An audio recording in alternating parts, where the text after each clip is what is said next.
So the handcraft, the part of hand engraving comes from this, which will never be replaced by CAD, which will never be replaced by technology. You see an engraver's personality come out in their work, much like you'd see a draftsman, a painter, other types of people in the arts that would understand handcraft and making things with your hand. So what I'll do is I'll show you kind of my bread and butter. I have a lot of experience doing lettering on the inside of rings mostly, but also I'll show you some of the work that I brought along. Here's my jeweler's loop. So this has the smallest stones on here are right here. They're 0.6 millimeter, and they are set in stainless steel.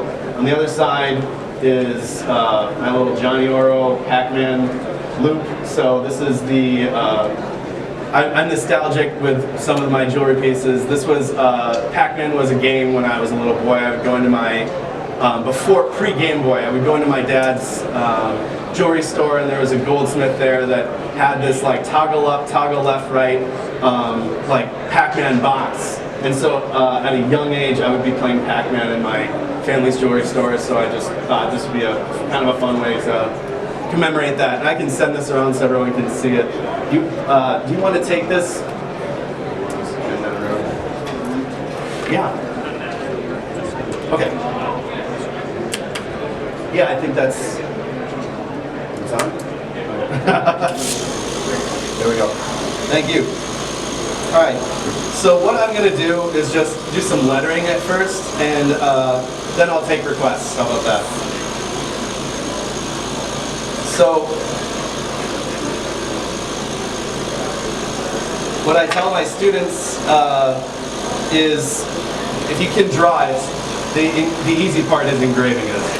So as it's a skill, and this is the good thing, is that artists nowadays, they're very good at what they do because they follow the same sort of principles. And the good news is, these can be learned skills. These aren't things that just magic happens and you wake up and you're able to do all this incredible art. You have to practice this every day. I've gotten to the point where I am in my lettering because I practice with it every day for 5 years. And now I'm able to do it because that's part of what I do. So what I'll do is I'll do it in a larger sort of version than I would do on the inside of a ring at first, so you guys can at least see what I'm doing. And then I'll do a very small version of what you would see on the inside of a ring, okay?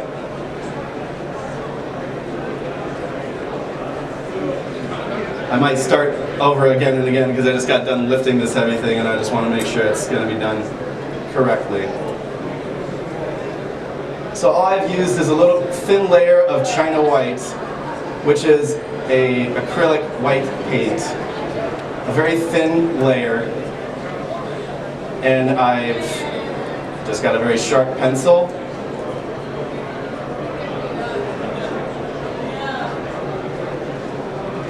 The thing I'd like to say, just one thing, if I could give you an elevator speech on lettering.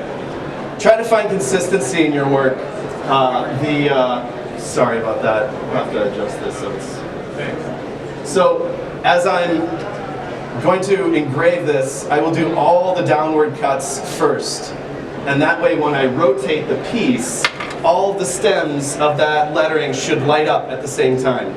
So as you rotate it, you might only see 50% of the word, but you can complete the rest of it just by looking at the stems. So if I'm drawing this in my own style, what I've come up with is, if I'm doing a Y, it should generally look like my H upside down. If I'm doing my H, it should generally look like a Y upside down. My U's should be very similar to my N's, that sort of stuff, because that finds consistency in your work. And what we do is we repeat these cuts in a very methodic way that really all you're doing is repeating a pattern applied in different letters of individual lines. So I'm not starting by doing the whole J to completion and then moving on to the O and doing the O to completion. I'm actually doing a series of cuts throughout the entire letter, word, or whatever I'm going to be engraving, and then I'm going back and I'm doing another series the opposite direction. So when we combine those two together, we get this merriment of light and reflection. So I have a 120-degree engraver here. You can see it has a mirror finish on the cutting surface, the business end. Let's see if I can get it to light up. Right there on the cutting surface, it's very sharp. And you'll see as I start to cut, it's going to leave a mirror finish because when you have a tool that has mirror finish polish, it leaves a mirror finish cut. Make sure I'm nice and tight here.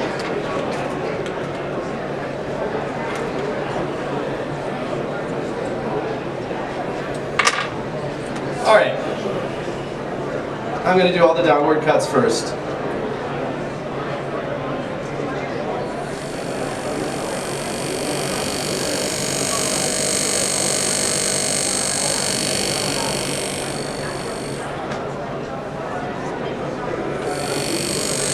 Is everyone able to see? Yep. Yes.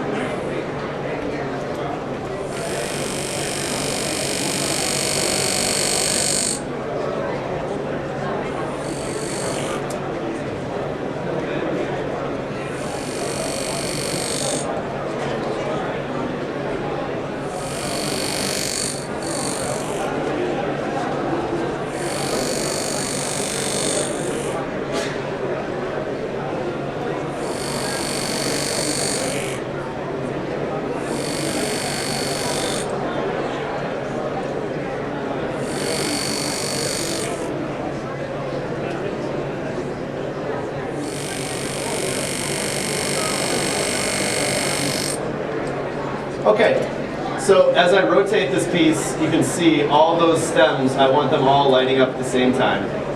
This is what you cannot get in CAD, you cannot get in laser. The bright cut is always going to dominate the engraving world, and if you can get an engraving to look like this, people's eyes light up when they see something that, of a term of endearment on the inside of their ring. It's that emotional connection to jewelry that adds that little handcraft piece that you really are starting to see a decrease in jewelry nowadays. This brings it back, this personalizes it, this makes it your jewelry, and any jewelry that can tell a story, it is that much more marketable. Okay. So I'm going to continue with the J here. These are another series of downward cuts. I just wanted to, since I have a J, it's kind of a unique situation, but I just wanted to emphasize the point of those downward cuts. Okay, so now I'm going to start my upwards cuts, and you'll see the piece starting to come to life because I've only gotten about 50% of it engraved right now.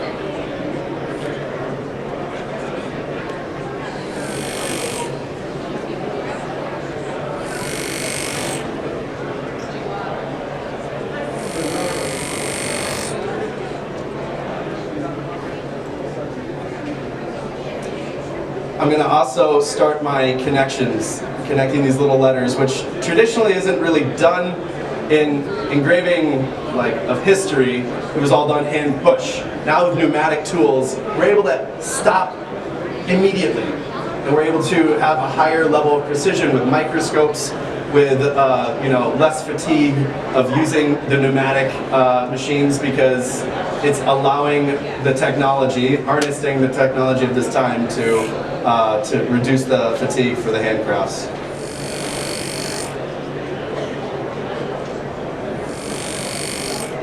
So you're going to see me, I just did 2, and I'm going to continue to try to repeat that same cut again and again.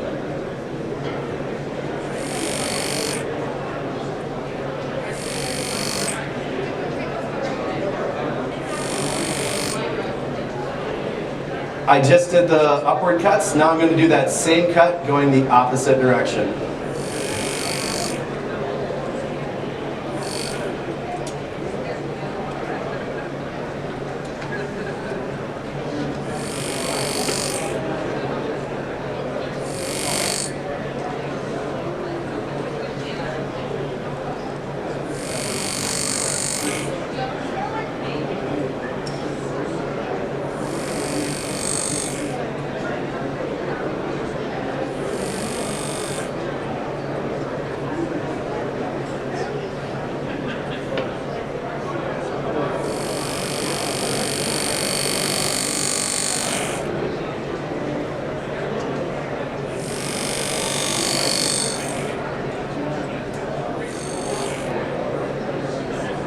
So,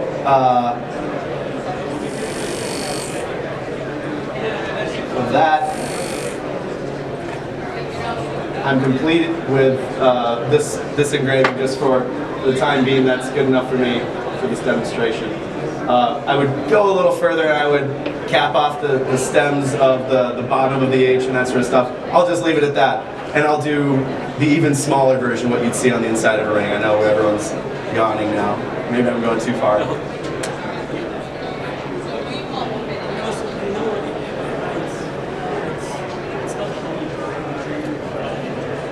Now, what's different about inside ring engraving is it's tricky. You're limited to only being able to cut upward and downward cuts because the ring would be here, right? So we have special gravers that would also go on the inside of the ring, which is like a serpentine. It's literally a little bend in the metal that goes around the ring to go, and it would allow you to do straight cuts that way. That is a graver that I very rarely use, and it's a very difficult graver to use. But in general, we're limited to this and this. So it's that merriment of being able to get both of those. You know, I'm not totally happy that that's not perfectly straight, sorry. Okay, you're starting to maybe see it come together. Now I'm just gonna finish off the last few remaining cuts. So a little bit about my background. I studied in Vicenza, Italy, which is in Veneto.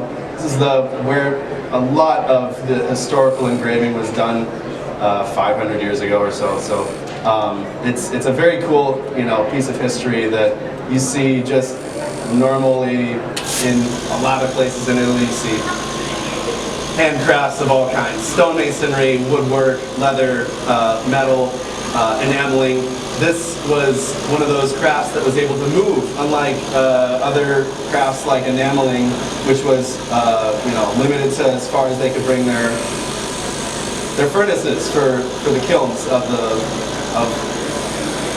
glass. But the engravers were able to freely move, so you see them move to Vicenza and to Padova, and so these places are a great place to learn engraving. What I'm going to do is, can everyone see this from right here?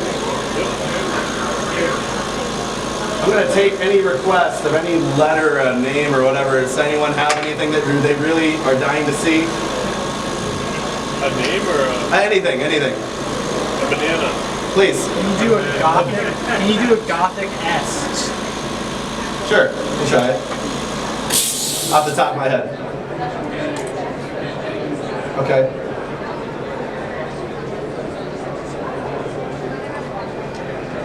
So like I said, what I say to my students is kind of, you become a geek on calligraphy and that sort of stuff, but it's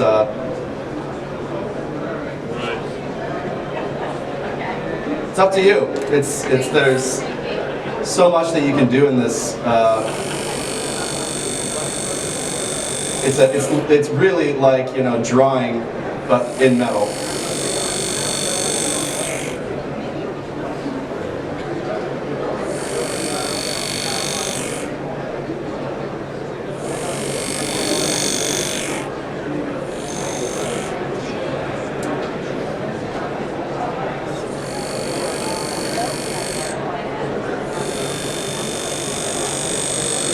That would be hard to do on a ring.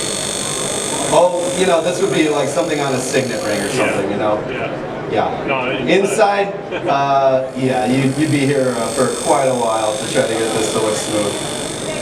It would be possible though. Yeah. So that's just like really, really fast. Top of my head. No, banana.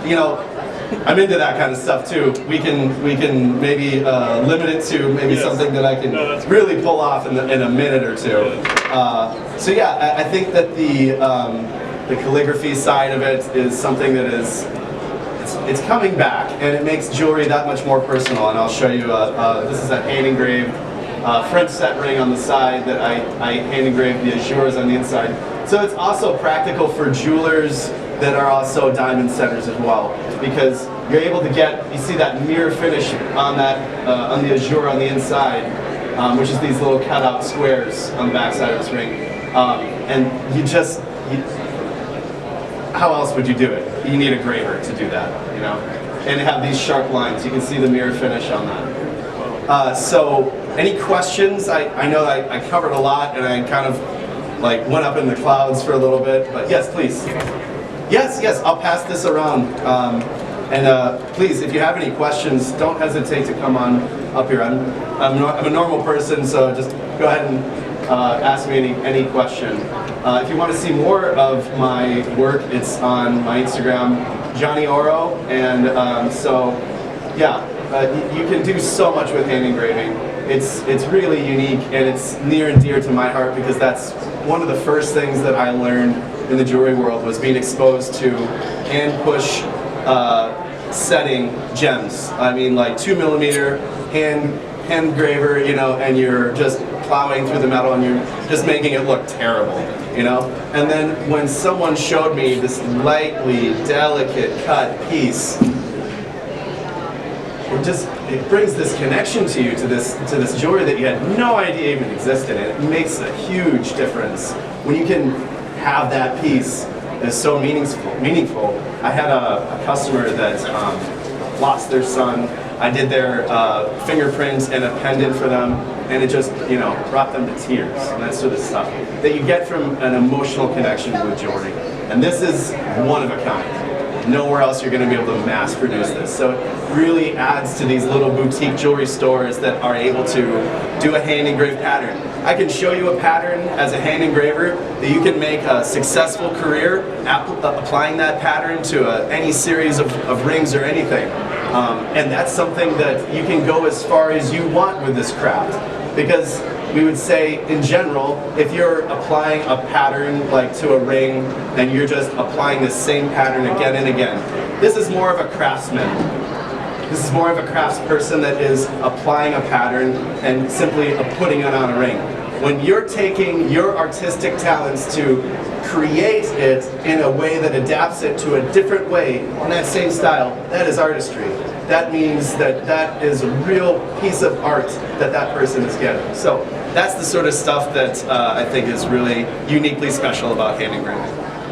Did I answer your questions of, yes, go ahead. Would you say that most people who get into engraving, like, it starts with calligraphy, or is it more of, like, if you were into calligraphy before you're in engraving, you're going to be going down a calligraphy route? It's something that people, once they're exposed to it, it either gives them an itch or it doesn't. And for the people that like to tinker, for the people that like the micro, tiny things and that sort of stuff, I think it definitely creates a level of interest like nothing else in the jewelry world. And it's up to you to see how far you want to go with that.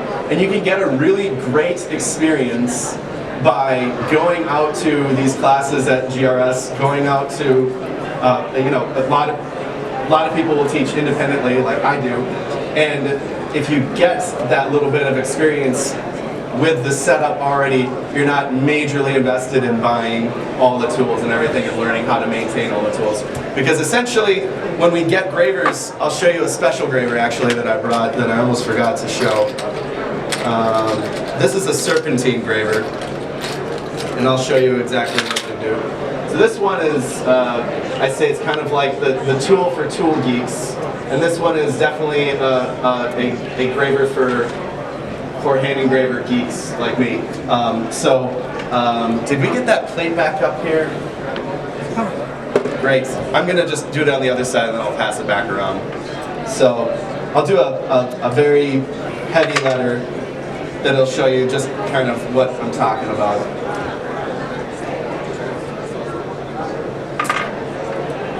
So this graver is useful for very deep cuts and sharp turns without having to worry about the belly of the tool leaving any mark on the finished piece. So this would be the last step in doing the jewelry process, okay? So I'm going to do a brightly cut J.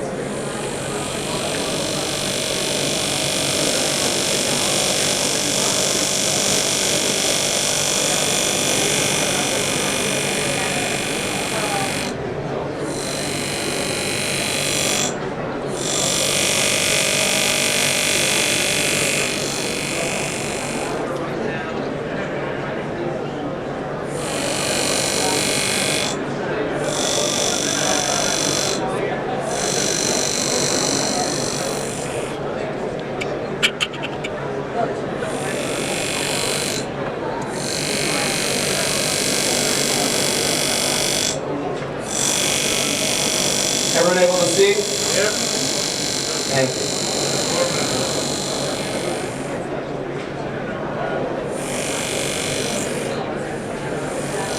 Super fast, okay?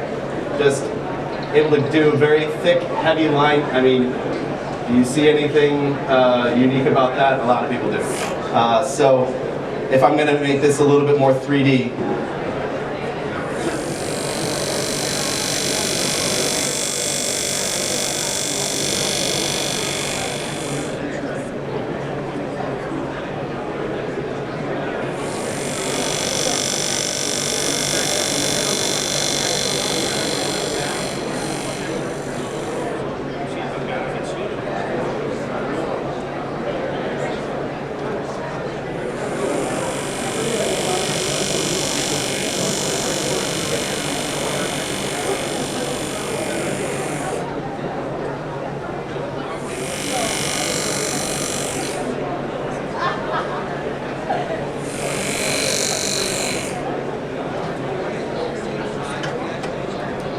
so now you can see these raised letters are going to give a lot more of a shine because they're on both sides beveled, so the beveled is in towards the middle of the letter.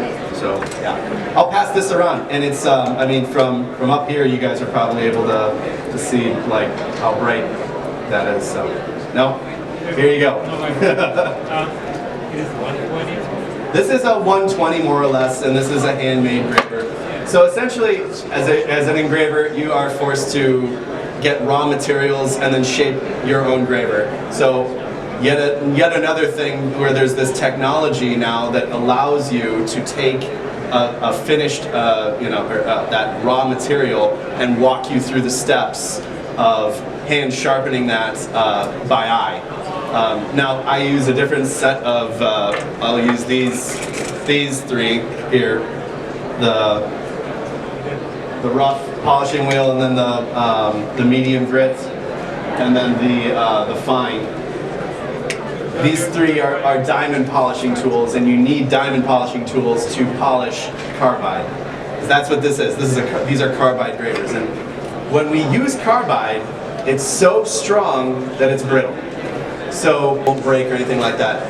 Most gravers that hand push engravers are using are high-speed steels, HSS. So they are still hand-crafted, like put together, assembled, and then hand sharpened on an Arkansas stone or a ruby stone, and they will be beautiful, beautiful cuts. They just don't get to that mirror finish that you see with carbide. That's the real cool thing about recently what was done, when GRS coming out with C-Max and their, carbide. It's made to do this. Instead of taking, whatever carbide is available, they did the research to figure out this is the best one to get the best polish. So yeah. So we take these raw materials and we make whatever kind of tools that we need. So we have of the diamond setting that I do. I'd say you could make a whole career on just having these 4 gravers. So one is for, here we go, show you one by one. This one is for straight cuts, okay? As you can see, it's just a straight omelette graver. and this is good for heavy bright cuts. This one is for, these two actually are for left and right hand turns. You can see that they're facing slightly different directions. See if I can get this so it's, I keep moving them. This one we have a bevel that goes to the right. I'll show you the straight one. See how it kind of like curves to one side? That's for right hand, this is for left hand. So you can see left hand, right hand. And they have a beveled edge, so you're able to do a very heavy cut, very heavy, deep cut. As a diamond setter, I would say top 5 like tools that are the most important tools are a good pair of carbide dividers, which I'm looking for right now. Here they are. These are made for working under a microscope, so they're very tiny, very tiny. They make a new version of this. This one's out of production for several years, but the company that I do training for, GRS, they also make a new version of this. And the thing about them is they're carbide tips, so they come out of the box very, very high precision tool. And as a diamond setter, that's how you lay out your stones. You're doing it with a carbide divider, and it's far more accurate than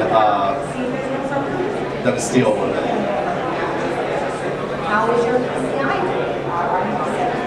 Okay. So what I'm going to do is just do a single bright cut. I'm going to try to do one pass, and we'll see how it turns out. Once again, here I turn down the strokes per minute to have a little bit more power. I will go all the way down to 14. It's a lot harder of a hit to bezel set or to push a heavy prong. I just put a ring together that I had to take a number 20 beating tool, put it in the hand chuck, and then push down 4.2 millimeter diamonds, because the prongs are so heavy on 14 karat white gold, which is very stubborn, doesn't want to move. So yeah. Okay, I'm at 23 strokes per minute, or 2,300 actually.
Well, I got that far, and then I chipped my engraver, and I'm not able to fix this until I get this thing. If this is set up, then I can. Let's see here. Let's see if this is on. Oh, it's on. All right, I'll show you how to fix your engraver. So you can just see how far I got. It chipped because I don't have. This is not my bench. I don't have any lubricant for my engraver, but we're able to get a pretty deep bright cut. Let me see if I can get it to light up.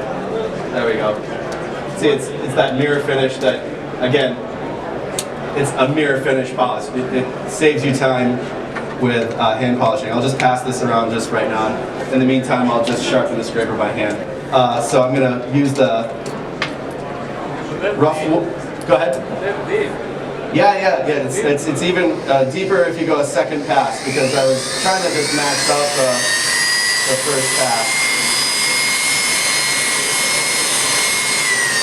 Another addition of technology that we have is all this carbide dust is stuff you don't want to breathe.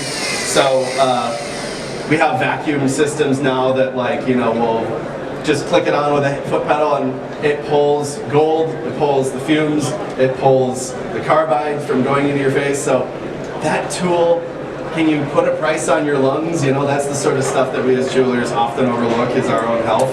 But really, I mean, if you can have the ability to suck gold up at the same time as the carbide, it's going to pay for itself. Okay.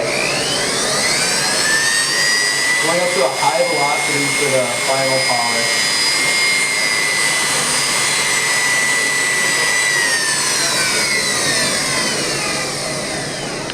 Okay. Still a little bit more on that cutting edge that I'm seeing a little rough.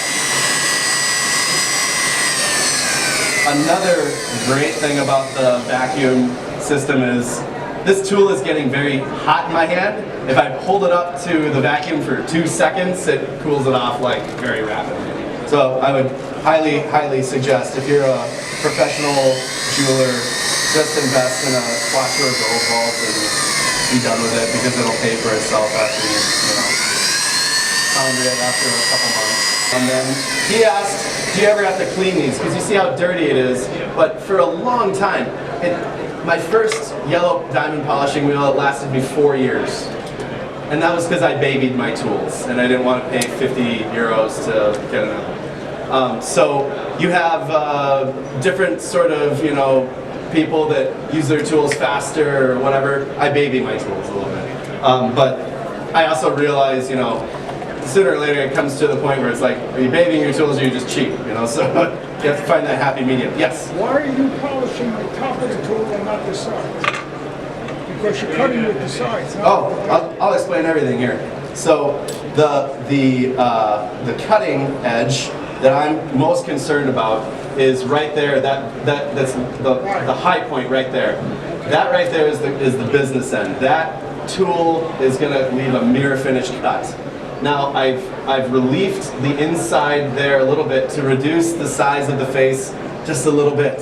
And if I reduce the size of the face just a little bit, it saves my diamond polishing tools just that much more, so they end up lasting a little bit longer. So you're basically polishing the edge. Yeah, so this is made for circles. This is made for cutting circles. So I do have to polish the other side too to make sure that it leaves a mirror finish on that side too. But what I'm most concerned about is that, did we get the plate back? There we go. We get that circle back when everyone, I can finish that circle if someone hands it back and then send it back around. It's right on the metal of your bench again.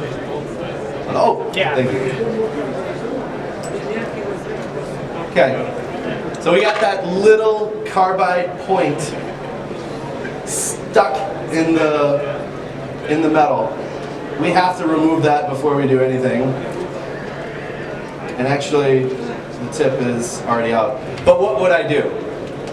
Let's say there's a very tiny, small piece of carbide embedded into the metal. And if you put a diamond on top of that, let's say it's a carbide bit, that metal will actually permanently stain that diamond. And if you see a piece of jewelry that they're all white diamonds except for one is orange, you can guarantee you're going to find a steel or a carbide piece of metal oxidized underneath that diamond that is actually standing out. So if you are a jeweler, you see that every now and then, you'll know what you're looking at. Okay, so what I would do is I would do a back cut to very gently cut the piece out. Once that plowed up metal starts to push on that tip, it comes right out. And not only that, because you hear the pneumatic, it rattles out, so it exits quickly. So you're right back to work 5 minutes after chipping your graver. So that's the good thing. And we do little things like I take the diamond polishing tool, and since it's so sharp, it's actually brittle, I will actually just gently dull the tip by just dragging it on the diamond polishing, the fine polishing wheel, and I can see, if you can see very finely, there's a very fine white line, and that's just a very small little dulling of the bottom of the graver to get it so it's not so sharp that it chips. So I'll continue this line. And this would be the first step in a pave circle. This is what you do at Alexander School for the first week. All you do is cut circles and then triangles until you can do one perfectly. And what that is really too is just a gut check that you're that determined to really stay the course with this. Because as we all know, with any skill, it requires practice. And you're only going to be as good as the effort that you put into it.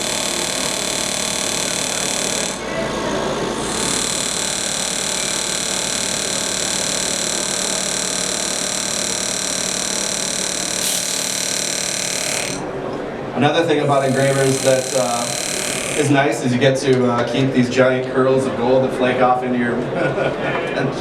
But so I was saying, this is just one pass. And as you can see, this would be deep enough to do, oh, I don't know, 2mm stones. I would want a deeper bright cut if I was going to do like 2.3 or higher. And all I have to do is do another pass. And since my, divider is right here, I can just do another thin little line just on the outside of it. And it's still going to be a very heavy cut for the second pass.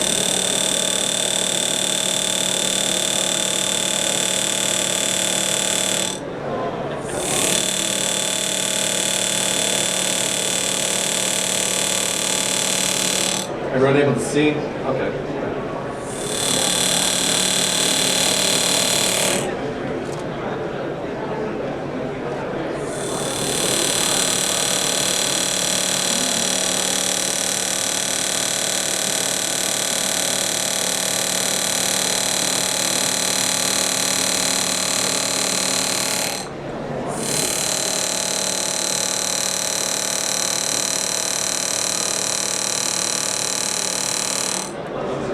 So like I said, hand engraving very much complements diamond setting.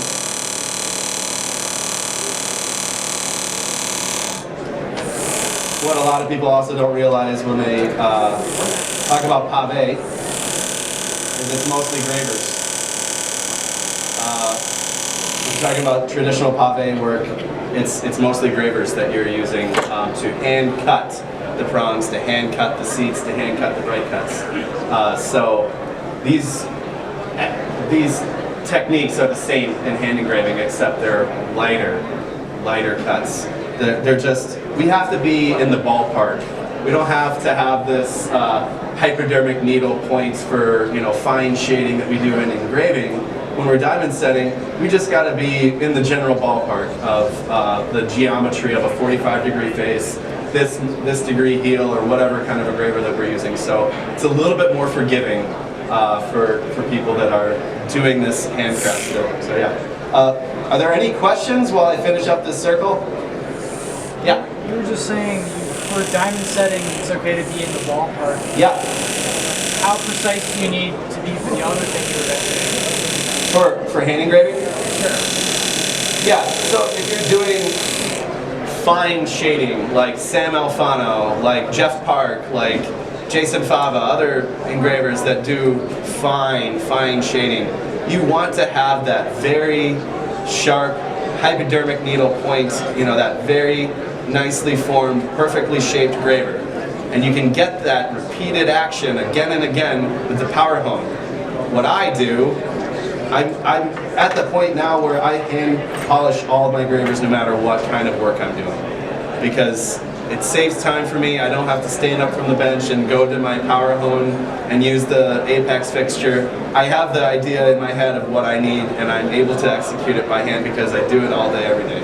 But to get to that point, it's a huge learning curve. It's a huge learning curve, and you have to hone in on it. You have to take pictures. You have to remind yourself. You have to draw it. It's all that. It's really owning your craft. So, yeah.